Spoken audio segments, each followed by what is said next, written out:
আজি পবিত্ৰ ঈদুল আজহা আৰু ঈদুল আজহা উপলক্ষে মই বৰ্তমান উপস্থিত আছিলোঁ গাড়ীগাঁৱৰ ঈদগাহ ময়দানত আৰু গাড়ীগাঁও ঈদগাহ ময়দানৰ এক সুকীয়া ব্যৱস্থা আছে কিয়নো গাড়ীগাঁও ঈদগাহ ময়দানত প্ৰায় হাজাৰতকৈ অধিক লোক একগত হৈ তেওঁলোকে সমভাৱে তেওঁলোকে যি ঈদৰ নামাজ সেই ঈদৰ নামাজ ইতিমধ্যে সমাপ্ত কৰিছে আৰু ১ নম্বৰ ৱাৰ্ডৰ এই যি পাৰিষদগৰাকী আছে হুকুম চানালী বক্সী তেখেত মোৰ সৈতে আছে তেখেতৰ পৰা জানিবলৈ চেষ্টা কৰিম এইবেলি যি SOP জাৰি কৰিছিল বা চৰকাৰে যিসমূহ নীতি মানি দিছিলে কুৰবানীৰ ক্ষেত্ৰতে হওক বা অন্য যি ঈদৰ প্ৰসংগতে হওক কেনেদৰে মানি তেওঁলোকে এইবেলি ঈদ উদযাপন কৰিছে সেয়া আমি তাৰ পৰা জানিবলৈ চেষ্টা কৰিম কি জনাব পোনপ্ৰথমে মই সমূহ অসমবাসী তথা ৱাৰ্ডবাসীলৈ ঈদুল আজহাৰৰ আন্তৰিক শুভেচ্ছা জ্ঞাপন কৰিছোঁ। ইতিমধ্যে অসম চৰকাৰে যি নীতি নিৰ্দেশনা কুৰবানীৰ ক্ষেত্ৰত দিছে এই নীতি নিৰ্দেশনা সম্পূৰ্ণ মানি আমাৰ যি অসম আৰক্ষীৰ ফালৰ পৰা যিটো আমাৰ গাইডলাইন দিছে সেই নীতি নিৰ্দেশনা মানি ইতিমধ্যে আমাৰ এই অঞ্চলৰ আজি কুৰবানী ইতিমধ্যে সমাপন কৰিছে আৰু হয়তো আৰু কিছু দিবলৈ বাকী আছে গতিকে সেইখিনিও দিব এটা শান্তি সম্প্ৰীতি বজাই ৰাখি আমি সাতাম পুৰুষীয়া যি ঐতিহ্য ইয়াত আমাৰ দুই চাইডত হিন্দু বসতি ভাইসকল আছে আমি অতীতৰ পৰা আমি ইয়াতে কুৰবানী আমাৰ ইয়াতে চলি আহিছে ইয়াত আমাৰ শান্তি সম্প্ৰীতি সদায় অটুট আছে আৰু চৰকাৰৰ যি নীতি নিৰ্দেশনা এইসমূহ আমি পালন কৰি আছোঁ গতিকে আমি আশা ৰাখিছোঁ ইয়াত এটা সুন্দৰ বাতাবৰণত ভাতৃত্ববোধেৰে আমাৰ এই যি মহান ত্যাগ ইছলামৰ যি শান্তিৰ বাৰ্তা এই সকলো শ্ৰেণীৰ জনসাধাৰণলৈ এই শান্তিৰ বাৰ্তা এই কুৰবানীৰ জৰিয়তে বাৰ্তা কঢ়িয়াই নিব। যিসমূহ চৰকাৰে SOP বান্ধি দিছে সেই নিয়মসমূহ কেনেদৰে মানা হৈছে বা সেই নিয়মসমূহ কেনেকুৱা ধৰণৰ চাওঁ ইতিমধ্যে চৰকাৰে যিখিনি নীতি নিৰ্দেশনা দিছে বা অসম আৰক্ষীৰ ফালৰ পৰা যিখিনি নীতি নিৰ্দেশনা দিছে সেই নীতি নিৰ্দেশনাত যিসকল কুৰবানী দাতা আছে তেওঁলোকে ইতিমধ্যে সুন্দৰভাৱে পালন কৰিছে আৰু সুন্দৰভাৱে পালন কৰি তেখেতসকলক যি ধৰণে চৰকাৰে বা আমাৰ আৰক্ষী প্ৰশাসনৰ ফালৰ পৰা যিখিনি গাইডলাইন দিয়া আছে সেইখিনি সম্পূৰ্ণ মানি লৈছে আৰু আমাৰ কুৰবানীৰ ক্ষেত্ৰত ইয়াত মই আগতেও কৈ আহিছোঁ যে এটা সাতাম পুৰুষীয়া ইয়াত ঐতিহ্য আছে যে আমি অতীতৰ পৰা ইয়াত যুগ যুগ ধৰি ইয়াত কুৰবানী চলি আহিছিলে আমাৰ ইয়াত দুইফালৰ আমি যদি প্ৰথমে আমাৰ অঞ্চলটোত প্ৰৱেশ কৰিবলৈ দুইফালৰ আমি হিন্দু ভাইসকলক সদায় স্বাগতম কৰি সোমাবলগীয়া হয়। আমাৰ ইয়াতে এফালে আজান যি ধৰণে ধ্বনি হয় ঠিক একেধৰণে সন্ধিয়া আমাৰ নাগা নামৰ সুন্দৰ ধ্বনি বাজি উঠে গতিকে আমাৰ ইয়াতে অতীতৰ পৰা শান্তি সম্প্ৰীতি আছে আৰু কুৰবানীৰ যি ত্যাগ বুলি ক'লে আমি আচলতে ভাবিব নোৱাৰা এটা অৰ্থ গতিকে সেই অৰ্থৰ মাজতে আমি উভয় সম্প্ৰদায় সদায় ঈদত ইজনে সিজনক আমন্ত্ৰণ জনাই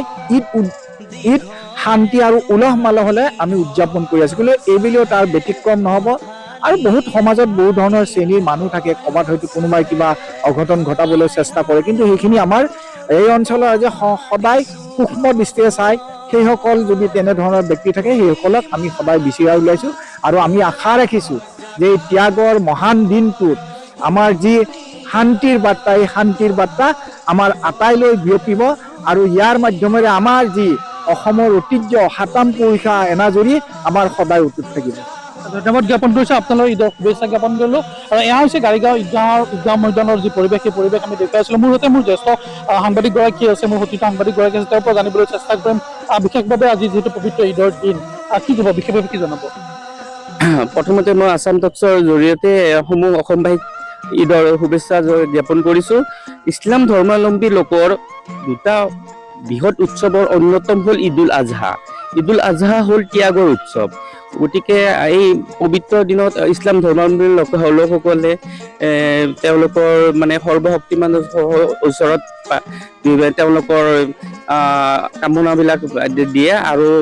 এই যি পবিত্ৰ ঈদৰ দিনাখন তেওঁলোকে সৰ্বশক্তিমানৰ ওচৰতে প্ৰাৰ্থনা কৰে যাতে ৰাজ্যখনত মানে শান্তি সম্প্ৰীতি ভাতৃত্ববোধ বজাই থাকে আৰু এনেকুৱা সুন্দৰ পৰিৱেশ এটা আমি দেখিবলৈ পাওঁ। ধন্যবাদ জ্ঞাপন কৰিছিলোঁ আপোনালোক ঈদৰ শুভেচ্ছা জ্ঞাপন কৰিলোঁ মোৰ সৈতে অন্য এগৰাকী জ্যেষ্ঠ সাংবাদিক আছে যদি সম্ভৱ হয় তেওঁৰ সৈতেও কথা পাতিম এইবুলি যিহেতু ঈদৰ নামাজ সম্পূৰ্ণ হৈছে আৰু আপুনি যিহেতু ইয়াতে অংশগ্ৰহণ কৰিছে বিশেষভাৱে আপুনি যিহেতু ইয়াৰে স্থানীয় এগৰাকী সাংবাদিক কি ক'ব বিচাৰে? চাওক পোনপ্ৰথমে মই আছাম টকছৰ সমূহ দৰ্শকক ঈদুল জোহাৰ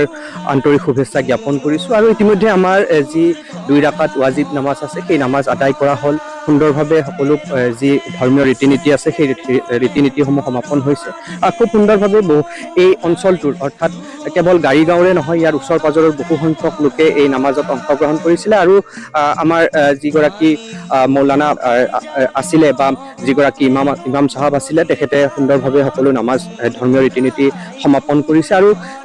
চৰকাৰৰ যিসমূহ ৰীতি নীতি যি নিয়ম আছে সেই নিয়ম অনুসৰি আমাৰ কুৰবানী অনুষ্ঠিত হ'ব আৰু মুখ্যমন্ত্ৰী ডক্টৰ হিমন্ত বিশ্ব শৰ্মা ডাঙৰীয়াই যেনেধৰণে আহ্বান জনাইছিল সেই আহ্বানৰ প্ৰতি লক্ষ্য ৰাখি আমাৰ কুৰবানীৰ যি কাৰ্যসূচী সেই কাৰ্যসূচীও কিছু সময় পাছতে সমাপন হ'ব। আৰু পুনৰবাৰ মই এই আসাম টকছৰ জৰিয়তে সমূহ দৰ্শকক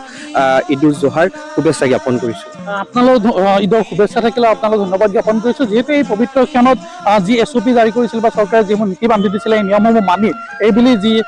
মুখ্যমন্ত্ৰী ডাঙৰীয়াই যিসমূহ নীতি দিছিলে বা যিসমূহ নিয়ম যেনেধৰণে মানিব দিছিলে সেইসমূহ নিয়ম মানি ইছলামধৰ্মী লোকসকলে এইবুলি তেওঁলোকৰ ঈদ উদযাপন কৰিছে। লগতে তেওঁলোকৰ কুৰবানীৰ যিসমূহ SOP বান্ধি দিছিলে সেই SOPসমূহৰ যিসমূহ নিয়ম আছিলে সেই সম্পূৰ্ণৰূপে সেই নিয়মসমূহ মানি এইবুলি ঈদৰ এই যি পবিত্ৰ ক্ষণত এই ঈদৰ এইবুলি যি মুছলমান সম্প্ৰদায়ৰ যিসকল লোক আছিলে তেওঁলোকে ঈদ উদযাপন কৰা দেখিবলৈ পোৱা গৈছে।